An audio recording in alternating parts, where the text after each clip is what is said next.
Hey everybody, and welcome to the Challenge Great Lakes Season 1 Top 10 Moments.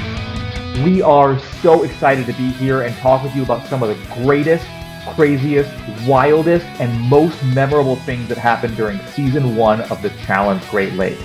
As you guys know, we were on site in St. Helens last summer, live streamed the whole thing, had a great time.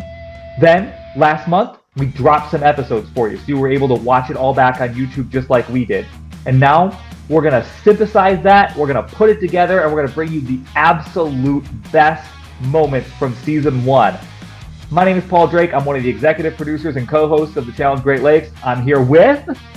Breinne Reeder, the other co-host and executive producer. Thanks, guys. We're so excited to count down the top 10.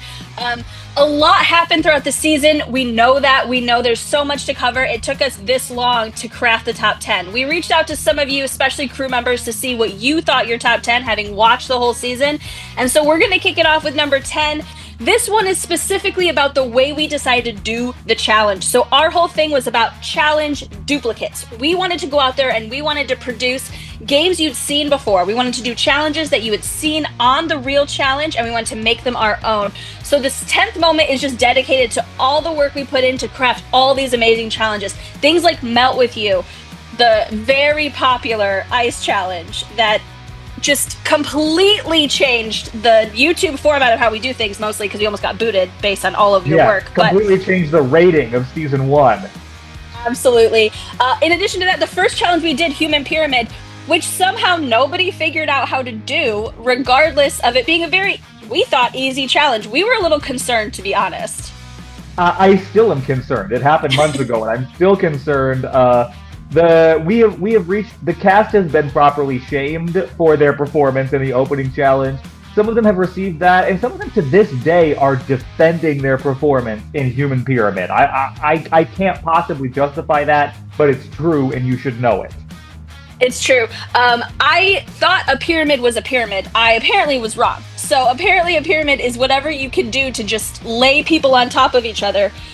Fine, I guess, but maybe we'll have to run it back sometime with people who know how to make a pyramid. I don't know. It's just the weirdest thing that has ever happened. In the first challenge, we were a little concerned for the rest of the season of going, oh no, what were we going to do? Are they going to figure out any of this season? It was a little concerning. It was a lot concerning. Well, and then we went from that right into another throwback for our first elimination. We called it Spell That Coconut, derived right from Name That Coconut.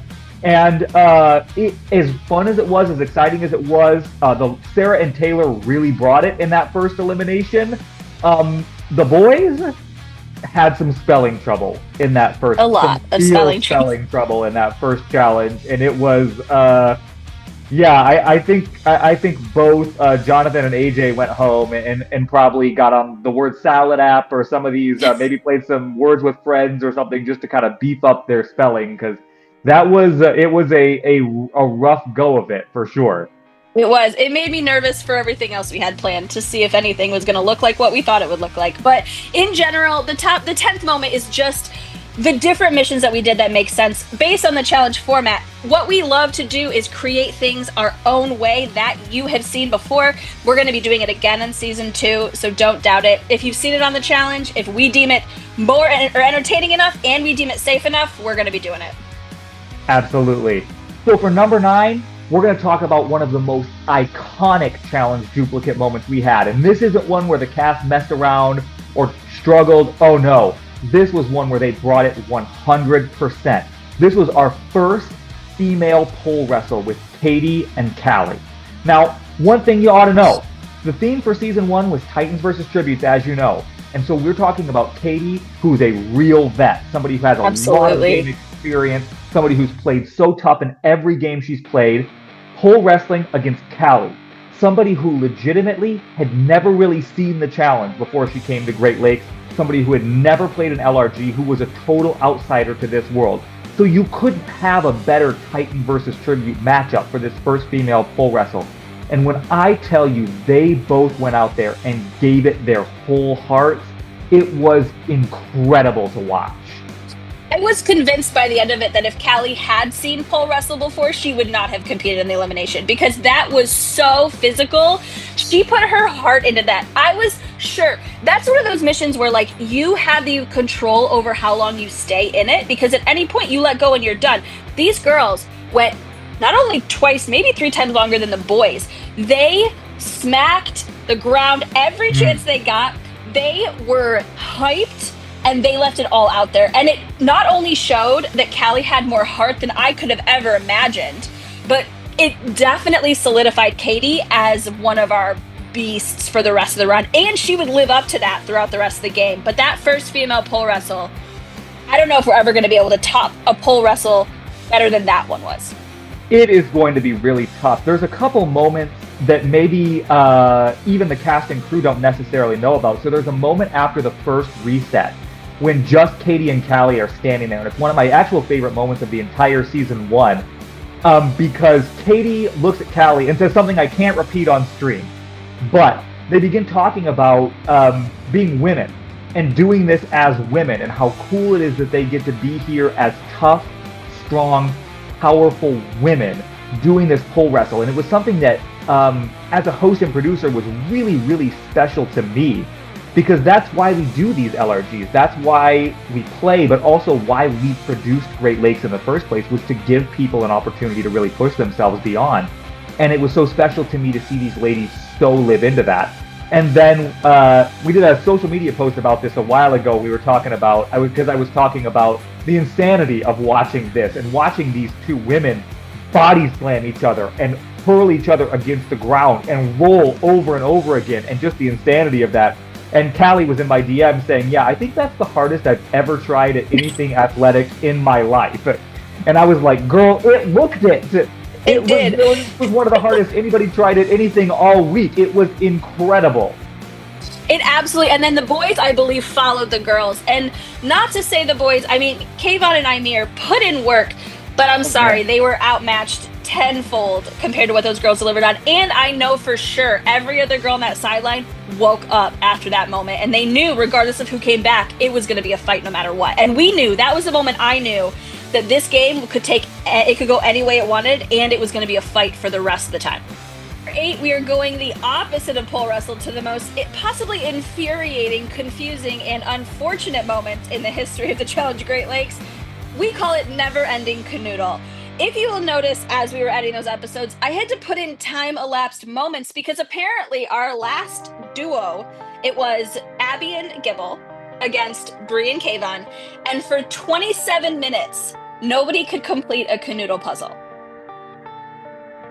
It, when I tell you it felt longer in person, it felt longer in person. It was, part of it is because the canoodle was the Purge challenge for season 1 of the Challenge Great Lakes. So anybody who did not win the Mud Pit musical chairs, which ended up being, what did we end up calling that? Honestly, don't know. Wet and Wild musical chairs, I think is what we went with. Chairs, that's what it was. So Eric and Shauna, the summer villains, and then the newly formed pair of Sarah and Javin both won that. And then everybody else had to go into this canoodle. And both Sean and Kelsey and Alan and Katie solved the canoodle faster than I've almost ever seen anyone solve a canoodle. But it was closer incredible work. It was, but it was closer to as expected than what happened in round 3. Because we planned this towards the end of the night before a battle back, and we thought, okay, this will take, half an hour. Between the 3 rounds, we'll get it out. And I think it was, a record was like 2.5 minutes, 4.5 minutes, and then we hit this 27 minutes. Meanwhile, we talked about how we like to level things up. So they're sitting in an ice bath, half of them, while the other ones are trying to do a puzzle. And every time Bree would put a piece in right, Kayvon would run up and all wet and put them all wrong and start them over from scratch. It was the most hysterically unfortunate thing I'd ever seen. Meanwhile, Sean and Gibble and Abby just stood there for most of the time. It was one of those things where, our competitors had been competing for days at that point. Yes. Gibble had been out of the game and back in. Bree had won an elimination earlier, a very physical elimination. Bree had also lost that mini final after running the path for over 3 miles with AJ and then hurling. So it's like a lot of these people had really been through the ringer that day. Yeah. It was still, and now the other thing is, so the sun sets on this elimination. So literally the sun sets on them, and it starts to get very cold. And so that was why at a certain point we pulled them out of the ice bath. Yeah. Because we thought this is becoming like a medical concern. We never imagined anybody, I mean, in my wildest dreams, I thought 10 minutes. Maybe in and out of the ice bath would be like the, and so it was just, but it's a perfect example of how really physically and mentally challenging it is to do something like the Challenge Great Lakes. And how, because, you look at the 4 people that were in there, Bree had a very intense emotional experience the whole time. Like we said, Gibble was out and back in. Both Abby and Kayvon were folks who hadn't gone into elimination, but had to fight really. Kayvon had already been eliminated by, at that point, right. Kayvon had already been eliminated in pole wrestle. That's right, so Kayvon and Gibble had both come back in. So they were mentally exhausted, truly, but also I think like in the stream chat, I think while this was going on, Travis, friend of Great Lakes, Travis Velez, went to his closet, found his canoodle, texted us to see which piece was where, put the piece in, solved the canoodle, and put it away, and we were still like 10 minutes away from a solve on site. It was, we love it when the stream is interactive, but we don't assume that the audience is going to finish the mission before the players. So it's a little bit of a weird moment we had. But honestly, I think all it did was get us more psyched for season 2 and what you could possibly do to make Canoodle maybe even a little more difficult. Yeah, absolutely. And you know what? It was another moment of triumph for Bree when she finally solved it, and the sheer joy on her face of not just getting to solve it, staying in the game, but just like going inside. Going inside, putting on pants. It was like the best moment for all of them when they got to put real clothes on. And then we sent them back outside for a battle back. So, we're nice, but then we're not that nice. Yeah, poor Abby and Gibble both had to go back outside and then do another physical endurance battle back. So they both slept well on Saturday night. Absolutely. So for number 7, I just want to send out one message to everybody who's watching this, anybody who's watching this in the future, and that is to stay hydrated. Because for number 7, we are talking about Dom, our live stream king, and just the absolute dominance of Dom's non-stop live stream performance of just 72 hours of just constantly being on stream talking. Shout out to Cory Booker for doing it for 25 hours, but Dom did it for 72 hours non-stop and managed to get all the tea, managed to give us some great reactions, managed to get some crazy interview moments out of it. He truly just killed it the whole time. Absolutely. Dom, not everyone knows this. Dom is a very, very dear friend of ours. I'm Melissa's boyfriend. I was the host of Survivor Buffalo. I work in marketing. Big fan of photography. Super nerd, D&D, video games, big movie guy. And he stepped in last minute for us due to some legitimate issues that friends had. And he came in with 6 hours of prep time, not even having seen the challenge, and then managed to completely own that stream and kept everyone engaged, which is not easy, obviously, but to do it by himself during missions like our poker challenge, when half the time he's just sitting waiting for us to do something while we're counting up results, and he managed to give amazing scenery views and to talk us through what's going on, and he stayed in it from minute 1 until the end. Dominate deserves a special shout out, but not only that, I mean, if I could, I'd give him every award there is, because he was phenomenal this season. He was just excellent. And, like Brian said, he was a last-minute addition, didn't even know he was going to be on the live stream until right before we launched, basically. And, he managed, some of his exit interview moments are so good. Obviously, we think of his exit interview with AJ, like just an incredibly special moment. that really couldn't have happened without someone as kind and Absolutely. caring and truly lovely as Dom is, just to be able to have those moments with folks. Some great moments with Bree, some great moments with Trish. I mean, just so many great exit interviews, interviews on stream, some really, really genuinely funny confessional moments just in that confessional room. Just absolutely, just such high quality work.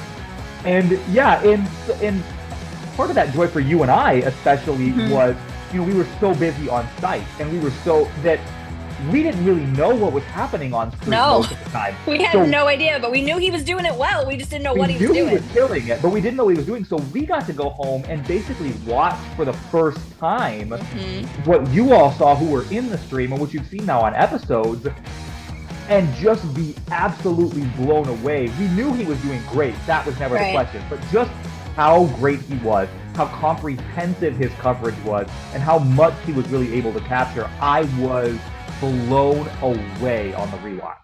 Well, and I think too, some people don't understand how difficult that is, and it's not just the talking constantly. It's understanding what moments to find and to track down, and that is a skill. That is honestly, I would consider that an art when it comes to knowing how to lay out a show while the show is airing, to make it understandable for a group of people who are not there, who have no idea what we're doing. And to be able to follow so succinctly, knowing when people are jumping on the stream who are new, doing a recap, all of that made it so accessible, more than I've ever seen in any other game, if I'm perfectly honest. And that is entirely to Dom's credit. Totally. I mean, you've got to think about it in the terms of a sports metaphor. You know, if you're calling a football game, you're in the booth for about 3 hours. What Dom did in the amount of time he was on the live stream was basically equivalent to calling 10 consecutive football games back to back to back to back to back, and doing your own research and doing your own on-field interview. So it's like he was an entire sports reporting team for 10 consecutive football games and had just as much energy and joy and positivity at the end that he did at the very beginning, which is unbelievable. Yeah, so Dom, regardless of whether we get you back for season 2, you're the reason that season 1 was as successful as it was, and we are eternally grateful to you for that. Stay hydrated, everyone. All right, number 6 is quite possibly my favorite call out of all time in any reality show, maybe, and it is the call out by Katie and Alan of Javin and Kelsey. And it's not because they're both couples. I mean, that's great. It's not because they're friends, but that was great too. It's because the amount of time it took them to do so was approximately 1.5 seconds, and they knew without talking who they were calling out. And it was an amazing moment to see. It was incredible. It was probably the moment that my phone blew up the most. Yes, when it happened absolutely. Because between the group chat, the Facebook Messenger chat, and all the people individually, my phone, it's crazy because I was just rewatching this recently and I wondered if you could see it on screen because my phone is buzzing in my pocket for like over a minute solid because message, text. Did that really just happen? Is this really just going to happen? Are we really going to see this? We're talking about 4 of the toughest players from season 1 of Great Lakes. We're talking about 4 of really the best challengers, 4 people who really all had a shot to win Great Lakes going into Sunday. And it was an incredibly bold thing to do, an incredibly brave thing to do. It really was everything. Well, and for anyone who is familiar with LRGs, these are players who are standouts. These are players who are known in the community. These are players who are known for playing together as allies, as adversaries, as all of the above. And so for them to come in with this couple strong mentality for quite a bit of the game and to have that be changed so intently. And it's so interesting because Alan in his confessional from day 1 said, "You put me in, I'm taking out the big dog." And so then the conversation is always in the back of your head. Is he actually going to do it? Is he actually going to do it? And absolutely, Alan, Hero of the Year nominee, hello, of course he's going to do it. And he did. And Katie, of course, Katie is an emotional player. She's in a fantastic way. She plays with her whole heart. And when Kelsey decided not to save them, it was obvious for her. And I know there's discrepancy there on who thinks what should have happened, but that's the great part about the challenge, right? And maybe we'll find out in the future what really went down and whether or not we can ever see those two again together on screen. Yeah, I mean, we're talking about 4 iconic players, but you're also talking about, with Sunday being the duel, who else is going to call out either Kelsey or Javin? They both have a reputation as being 2 of the physically toughest players in the game, 2 of the absolute scariest players to see in an elimination. And so I don't know that anybody besides Alan and Katie are really going to ever do that. It's possible somebody like Kelsey, it's possible Kelsey is the female Eric here, right? And she makes it all the way to the final without seeing an elimination. I mean, that's really on the table at this point. Yeah, and at that absolutely. point, Javin hasn't seen an elimination. He will see an elimination again on Sunday just because nobody wants to run that final against him. But it's really possible Kelsey makes it all the way because she had been so tough, so strong in challenges, and really had kind of cultivated this reputation among the girls of like, you don't want to go into an elimination against Kelsey. But maybe did. And what's also so iconic about it is the result. And what happens in that elimination is so crazy is that Katie is able to take out Kelsey, who is one of the biggest threats to win the whole thing, and do it in such a dramatic, such a Katie fashion, to be singing and doing her thing. And I mean, it's so quintessentially Katie and what we love about Katie. And then we go from that to the flip side of Alan and Javin, and Javin just being rock solid. And I mean, just going and going, and Alan giving everything and literally pushing his body until he can't lift his arms anymore. And, you know, what they had in their hands was just tea lights. There's no weight to those almost at all. And so when you see at the end of that elimination, Alan can't lift. It's not that he can't lift within his hands. It's that he literally can't lift his arms because he's given everything, and he just didn't have any more to give. Well, and it's, you know, in that kind of elimination, Javin really, I don't know who could take Javin in that, but then if you don't give Javin that elimination, Alan's heart can carry him through 90% of other eliminations. He may have come out on the other side if that hadn't been the elimination he had to compete in. And that's always a what if too, of what would Alan have looked like if he hadn't had to do that. Not to mention, this was Katie's 3rd win. So Katie at that point has developed a reputation as the most wins for a female in the Challenge Great Lakes, tied now with Sarah, who we'll get to later, I'm sure. But it was iconic on both sides of the frame. You had this hero moment in Alan, and you had this semi-villainous moment in Katie, just showing you, I have 2 kids, I can stand here all day. And there's something powerful in that shows the strength, just like in pole wrestle, of what women can do. And I think that's very powerful. Yeah, I mean, it truly is. And it's, you know, it's just one of those moments that just lives on in kind of the lore, and has kind of lived on in the post-game lore of really one of the big crossroads moments of season 1 of not only what happens if Kelsey says Alan's name instead of Sean. What happens if Katie and Alan go for people they think they can beat rather than going for the 2 incredibly tough dogs that they're going for. There's so many what ifs that are birthed out of this moment exactly. And then just the elimination. So losing Kelsey here is so crazy because it blows the game wide open. So especially for somebody like Shauna, who is kind of the other physical top dog person you don't want to see in an elimination, it's like that puts her so vulnerable. But also really, Kelsey really seeing herself in that way as a Titan is so cool. And she talked about it in her post-game interview, and we talked about it since, of her really being a Titan. But then Alan's elimination, just the emotion of that for everybody. Like, I can tell you, being on site and being on the other side of the camera, so we're there, crew is there, cast is there, eliminated cast is on site. It's an emotional moment for every single person on site. Has an emotional reaction to what Alan does there and the way he gives his heart. People are crying. People are crying behind the camera watching this happen. Absolutely. It's so emotionally gripping, and it's just such a great story. It's, like we said, Hero of the Year nominee Alan. It just is so ingrained in who he is as a person that it's just a perfect character moment for him. Exactly, and that's exactly why we call that episode Prison Rules, because that was it. That was the moment of that episode for me.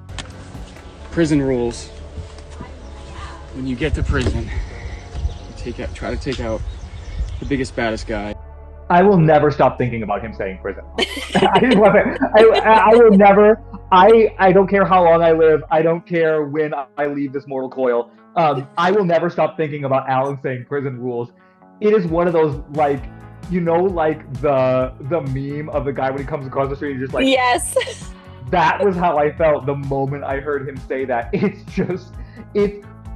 It's maybe the coolest possible thing you can say in that moment. It really is. It's like, how like you always like think, oh, I wish I had said that later. Like, this is one of the few moments in life where you're like, no, he said the thing in the moment. Yes, exactly. So big props to all four of them. They deserve any wins they get from here on out.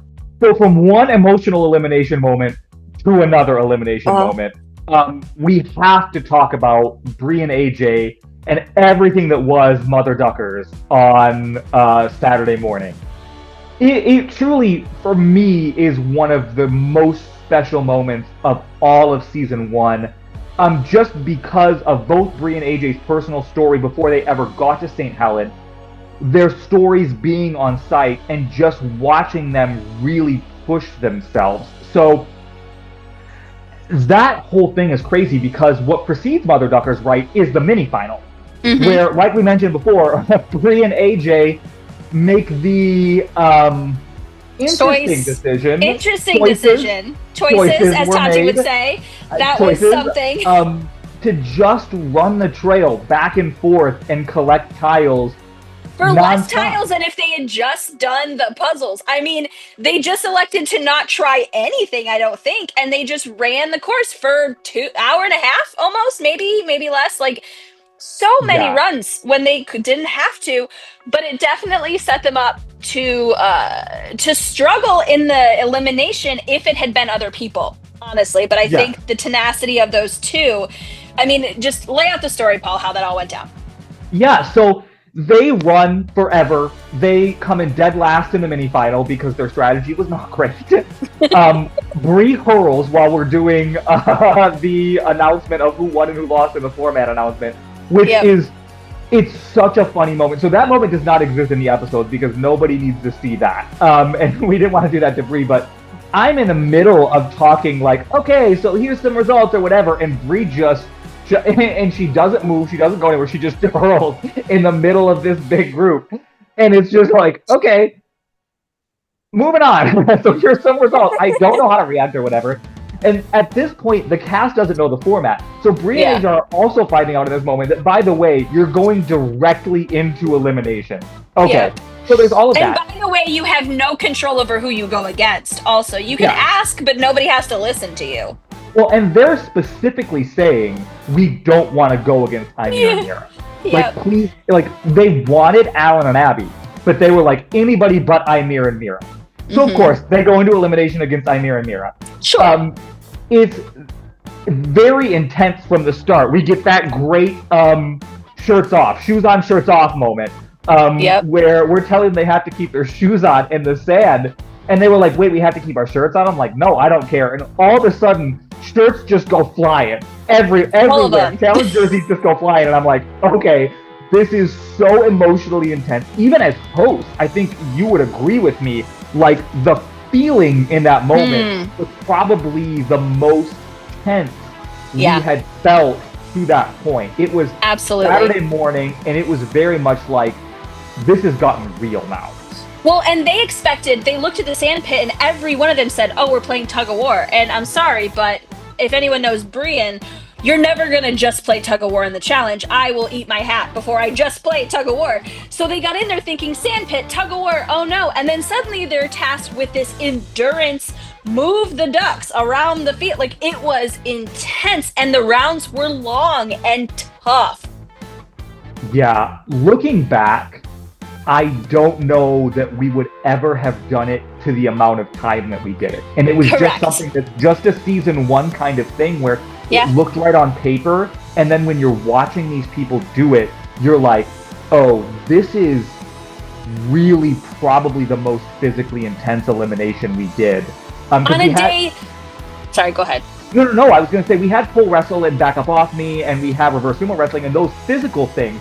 But as far as just what the straight up hardest thing to do was, I think it was probably this. I think it's also evidenced by the fact that Mira, who we love, ends up not being able to complete the elimination. And I think too, though, the biggest point of that is, on a good day, when you wake up in the morning and stretch and eat a good breakfast and try Mother Duckers, it's hard. But on a day when you've also just run a mini final, which Mira and Einir did very well in, ran a lot in, it automatically puts you at a disadvantage to start. So on a day where maybe everyone could have finished that no problem, the difficulty of that mini final really did turn the tables, I think, on how people thought that might go.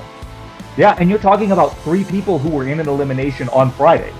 Yes. Going back into the first elimination on Saturday, and just running. And Mira goes out. Callie comes back in to take Mira's place. After pole wrestle. After a pole wrestle, which was probably previously the most tense moment of the game, now gets thrust into the middle of this wild elimination, comes and really gives it her all, and God bless Callie for that. She really did. But then Bree and AJ, really by the closest of margins, 8-7 in that last round, end up coming out on top and winning, and they can't believe it in the moment. It's wild, and just their reactions are so powerful. It's so powerful to watch. Even now for me, it's emotional even to talk about it, because Bree and AJ are both people who had challenging experiences in live games before they came to Great Lakes. Both were people who weren't even sure they were ever going to do anything like this again, and both folks who had difficult kind of post-game experiences, and both came into the game. We love Bree. We're personal friends with Bree, love Bree. I had gotten the chance to watch AJ on Survivor Michigan, had gotten the chance to podcast about him, and had totally fallen in love with him in that whole experience, and his spirit and his energy, and so was so thrilled that he even applied to play and was going to come to St. Helen. And then for them to come and have this true moment of personal triumph for both of them in there is just so special and so meaningful as hosts and producers to get to be a part of a moment like that in somebody's life. Really, it's something that really, it made me so glad that we did all of this together. It really made so much of this worth it. Well, and I think too, when you create a game, and I think you said this on the stream at some point, you hope that people show up ready to play, but you don't know really how far they're going to push themselves. And so for us to have an entire season of people who were ready to go to the mat in every capacity for this game was something that was so rewarding and so, it really changed my perspective on what was possible. And it showed, I think, a lot of people, and I think they'd say this, a lot of season 1 contestants, it showed them that they were so much more capable than they knew they were, in this weird way to test your skills, but in a way that I don't think we get to do often. And so I think that, to have everyone show up and really come to play was such a joyful moment for you and I. Yeah, and this is a perfect moment to really crystallize that and to talk about how much we love our season 1 cast and how much they really inhabited the Challenge Great Lakes. And in a lot of ways, they are a big part of what the Challenge Great Lakes is going to be in years to come, because of how much they gave. The standard and the bar that they set is so high that, we're very excited about the season 2 cast. We're very excited about some of the people you're going to see in St. Helen in June. But they all know, and so many of them, even in season 2 interviews that had been on screen and had watched and had seen, were like, yeah, that was really crazy. And we applied because we know how hard this is, how much you have to push yourself. And so a big part of that credit goes to people like Bree and AJ and the entire season 1 cast, who really gave it everything they had and really put their heart into it and gave us these emotions that really meant something to them and really meant something to us. I can't say enough about it. Absolutely. All right, at number 4 is something that we truly never could have predicted going into this game. I don't even know what to call it. I've been trying to figure out what to call it. Resurrection Sunday? I don't know what you call it. Pass. Necromancer's wet dream? I don't know what to call We're it. getting further away from it. All I'm going to say is that every single person who got eliminated on day 1 managed to come back in the game in some form or fashion, which when you start a season and you decide to do battle backs and you have a game that goes multiple days, you hope that people get the opportunity to be around and to see the game play out and to get back in. That's why you give battle backs, right? But we had something happen that we never could have anticipated. The first person to go out is Jonathan against AJ, right? Jonathan wins our second battle back, gets back in, and then wins trivia on Sunday, proving that he is absolutely a player to be reckoned with. Who knew? Then you have Taylor, who goes out the same day. She manages to win the first battle back, which in turn she opts to give her spot to Trish, which brings Trish back into the game. Yeah, and all of that was such a mind-blowing moment to watch on stream, because you see Taylor win the battle back. She's surprised. Everybody's surprised. Bedtime Stories was, the math was not mathing for most of these people. I will tell you that. And so Taylor wins. She says, hey, listen, I'm kind of here on the last minute. I'm kind of here as a last minute, replacement person. And Taylor had really, by that point, really made some friendships and really forged some relationships with people and said, Trish really cares about this. I really love Trish. And as she says, it'll be good TV. Yep, and it was, absolutely. And it was. And so she gives her spot to Trish, who comes back in like a hellfire. And then Gibble, who gets eliminated on day 1 by Sean, also wins that first battle back. And he's back in, and the first thing he does is pick Sarah as his partner, which ends up paying crazy dividends for basically the rest of the game. And then he wins the mini-final the very next morning. Wins the mini-final and an elimination back-to-back with his new partner. So, killed that. Then we have Callie, who loses that pole wrestle to Katie we already talked about, and comes back in during Mother Duckers. Mid-explosion, mid one of the craziest moments of the game, walks back in her cute little sun hat, and comes back in and just kills it. And once again, gives everything she has, gives her whole heart into this elimination. And then we have Kayvon, who, when Nate goes down with an injury, Kayvon's his way right back into the game with all of the energy and spirit and Kayvon-ness that and makes it to Final Four. He made it to Final Four. It's crazy. And then he just gets backpacked out of the game by Javin. So, he just entered and then just quickly exited.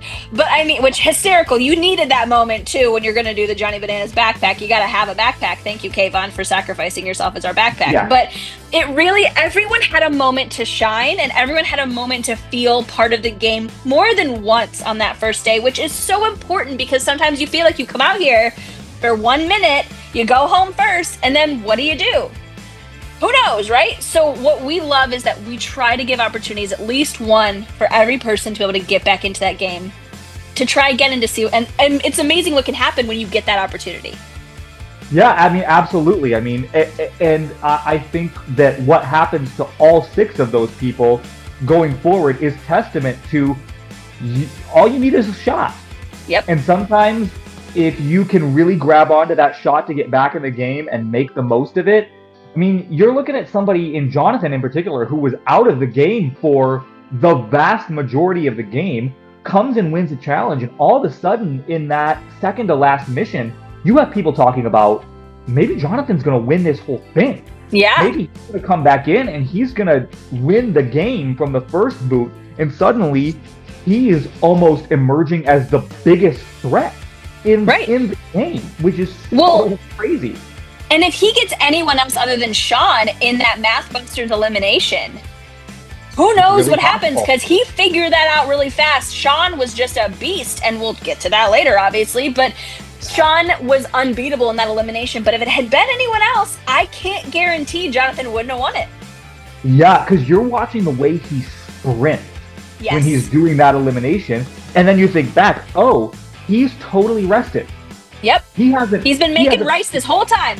He's been making rice, hanging out with Chef Kyle. He didn't run a mini final. He didn't play Mother Duckers. He didn't play pole wrestle, back up off me, reverse sumo wrestling. He didn't stand out in the cold last night doing a ken for an hour. Yep. He hasn't done any of that. And he really genuinely could have been a huge threat to win. And I mean, Kayvon, like you said, is another person who goes from getting eliminated, he's back in the game, and now he's in the Final Four. And if that elimination chain at Final Four shakes out, because there were a lot of people who wanted to run a final with Kayvon. His social game was really strong. His threat level was really low. There's a real possibility Kayvon is in that final. And then, as we saw, who knows what happens? Who knows what happens? If anyone can solve a can, you never know what's going to happen. So, we cannot talk about the Challenge Great Lakes Season 1 without talking about what may be the single most memorable moment of Season 1. And that is Gibble's triumph during reverse sumo wrestling. Oh my goodness. We got to give a little background here. It's more special when you know. Gibble's not somebody who was on the original cast for Season 1. I think that's pretty much common knowledge at this point.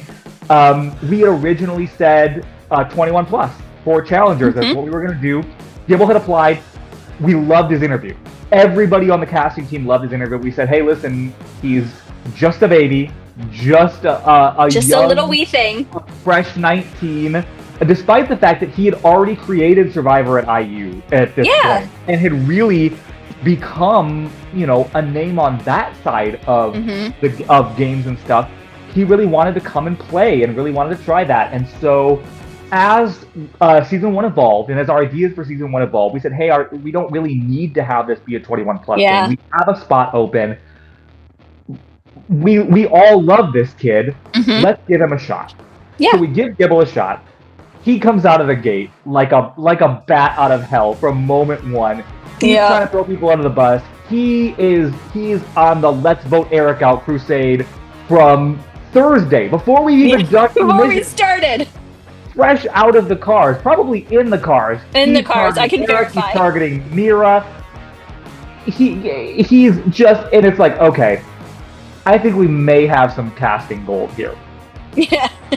Gets eliminated against Sean on day one and thought, okay, all right, he's had a ride. Well, later that night, Gibble, the math was mapping for Gibble. He gets back in the game, picks Sarah as his partner. Which was honestly the best move he could have done. There is not a better partner for him to choose in any way, shape, or form than Sarah. She was absolutely top dog for that. Yeah, he really was one of the first people to truly see Sarah for what she was. And that is just a powerhouse. And so they win the mini-final, and then they don't win the Jenga Tower. They come in second place to the Summer Villains, Eric and Shauna, who, I mean, obviously, very dominant team, two of the toughest people that played Great Lakes Season 1. And the moment they were vulnerable, the whole rest of the cast goes, you're getting voted in to go into elimination against Trish and AJ. Yes. So AJ just come off of this Mother Duckers moment, goes back into elimination because they come in last place.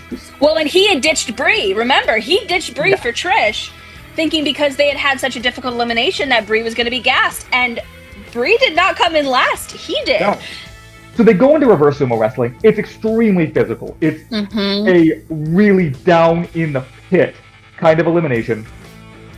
Trish and AJ end up winning the first round. Just brute strength. Pull you to the edge, touch outside the mat. Sarah and Gibble do end up winning the second round because they're able to flip Trish and AJ, get them over. And so it all comes down to this last one. Well, and you think about this last round. On one side, you have AJ, who's very tired, but you have Trish, who the girl was sat, and she says she's not going anywhere. You put her in that elimination, and she is not moving, and she proved that. She is nothing but just physical brute strength, and she locked in And there was no moving her. And I think Sarah and Gibble knew that from minute one of that third round. Trish even called out Sarah in round one. Sarah, don't give up on me. Don't go out like that. Which for me, I mean, chills moment, right? Because Crazy. Sarah against Trish is just my dream matchup. Let's be real. So to have them be talking like this and John back and forth in this difficult moment to then lead to the third act, I guess you would say, of this little dramatic play we've got going on, it's insane. Yes, and so what happens in this third act is Trish and AJ get very close to the edge.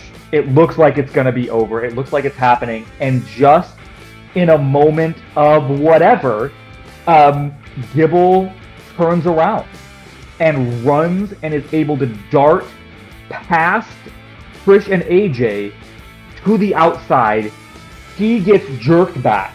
There's this moment of like, what just happened on everyone's face, and Gibble is able to touch the outside just before Trish and AJ are able to. Just before. I ran over to be in position to be able to see what happened, and I'm so glad that I got there just in time, because truly, it was a photo finish. It was 2 inches of his heel hit that outside of that ring and bounce back in right before AJ. Like, it was insane how close that moment was.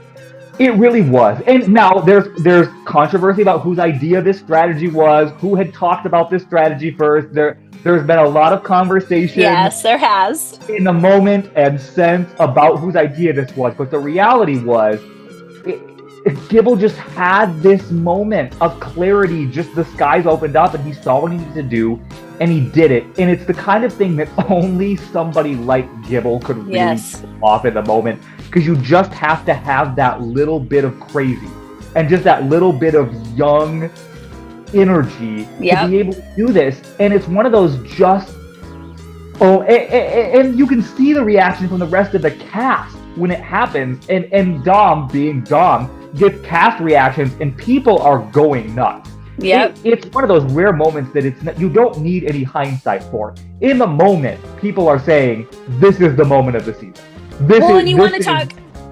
You want to talk about a moment that the phone blew up. My phone blew up when Gibble made that move. My family and friends who don't know the challenge from a hole in the wall are calling me, texting me, did you see what Gibble just did? Yeah, I saw it. He was impressive. And that's the moment my phone, anyone who was sort of locked into the challenge, that's the moment that everyone said, I'm not missing a second of this, because you never know how it's going to turn out.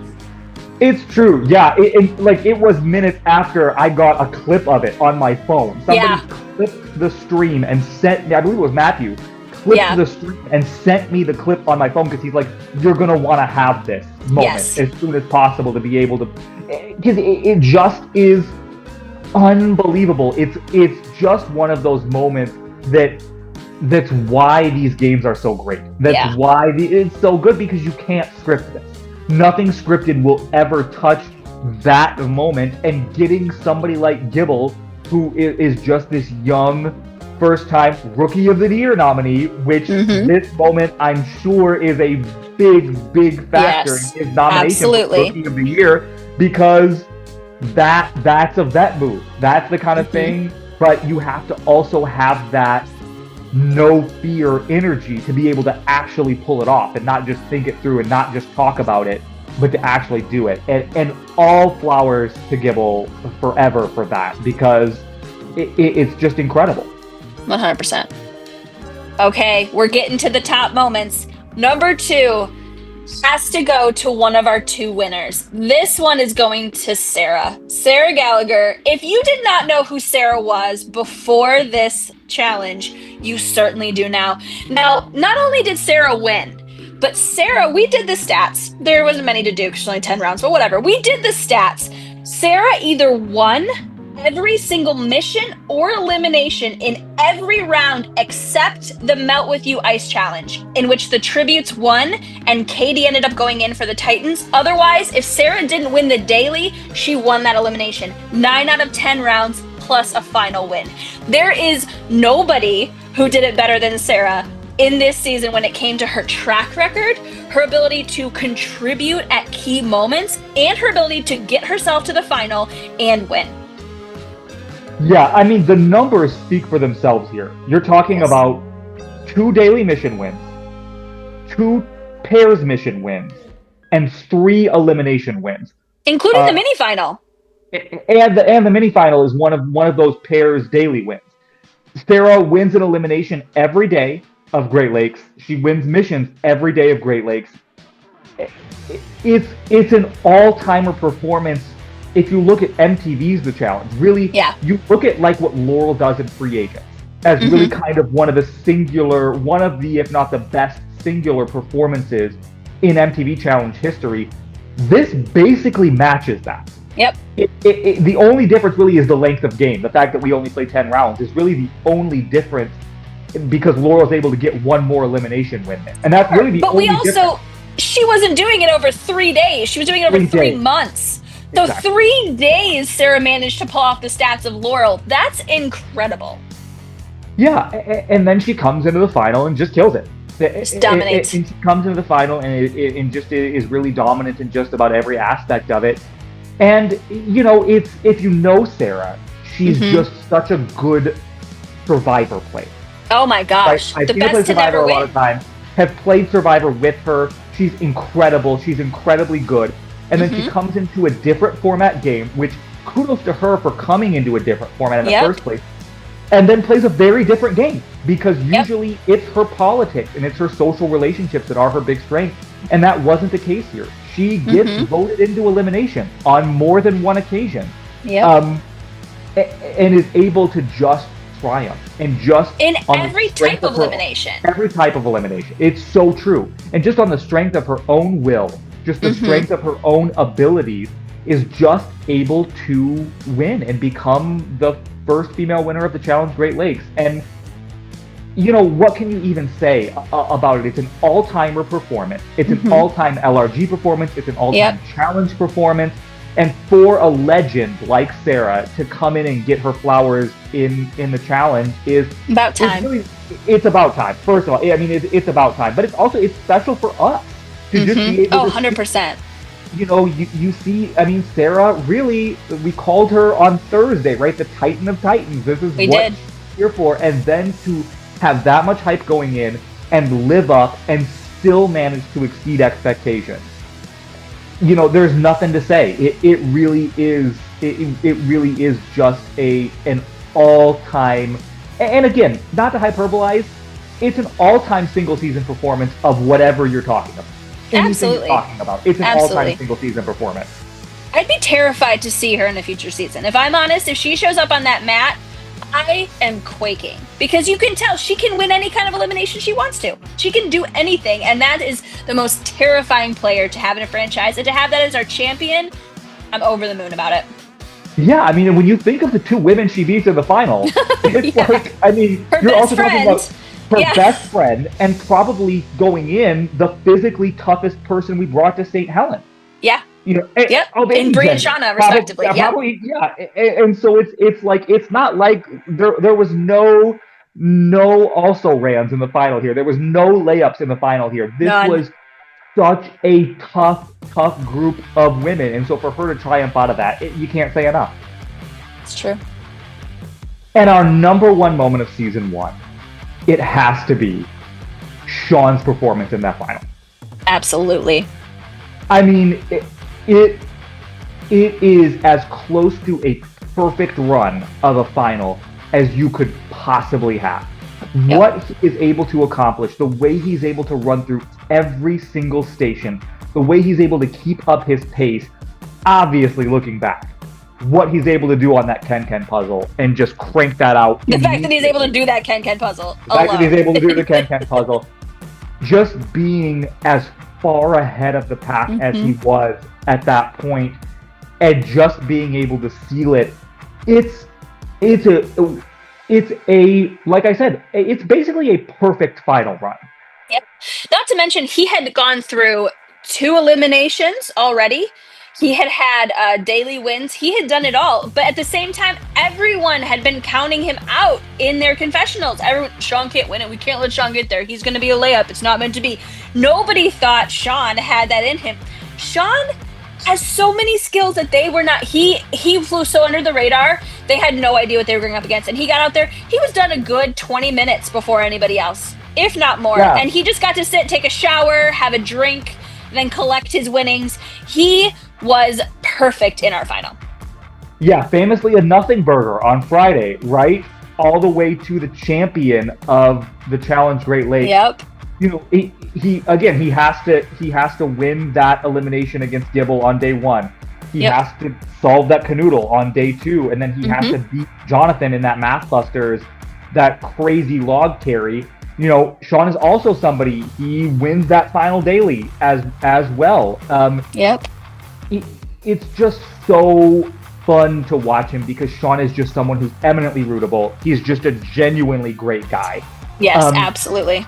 And he's also someone who really, like you said, came in, not a big reputation. He's on the tributes team. He comes in kind of as an unknown and manages to stay an unknown for most of the game until that final when everybody in the game is behind him. And by a large margin. And looking back, and this may be controversial, and I may get some DMs about this later, our Season 1 cast is amazing. Our Season 1 cast of men is amazing. I don't know that anybody beats Sean in that final. Nobody does. Nobody beats Sean in that final. I don't know anyone who can do every one of those skills as well as he can. Not to mention, he and Sarah both won that final mission of the season, setting them up to both win our final. Sean is the definition of what the Challenge Great Lakes champion should be, both in his ability and in his character. And there is no guy, I love every man in our cast, but to have Sean be the face of our franchise, Sean and Sarah to be the faces, I couldn't ask for anything more. Yeah, you really can't. And I mean, again, like we said with Sarah, you're looking at who Sean runs the final against. Yeah. I mean, that's, you look at, again, Javin, who's the most physically imposing dude on the cast. When you see Javin, there's a great still shot that I know I have sent folks of Javin standing next to Katie on Sunday, and they look like a circus act because he is so tall standing next to her. And when you meet Javin, he's just a dude. Like, he's just an absolute unit. And then Eric, no eliminations, Eric, just got to nap all the way to the final, and then had all the gas ready to go. Couldn't dig a hole. Ready to go. Couldn't dig a hole. And then, you know, for Sean to be up against those two guys, just absolute beast mode guys, and to really just do what he did, it's so fun to watch. It's amazing.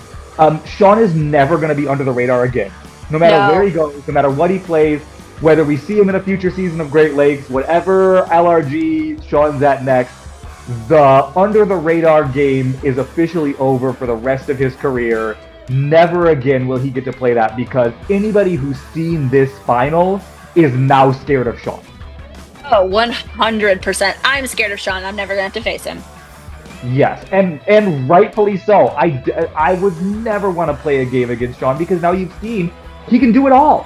He can do everything. It's all there, and so it's, you know, it's such a tribute to him. And like you said, the other thing I do definitely want to touch on is Sean's such a genuinely good dude. He's such a genuinely good heart.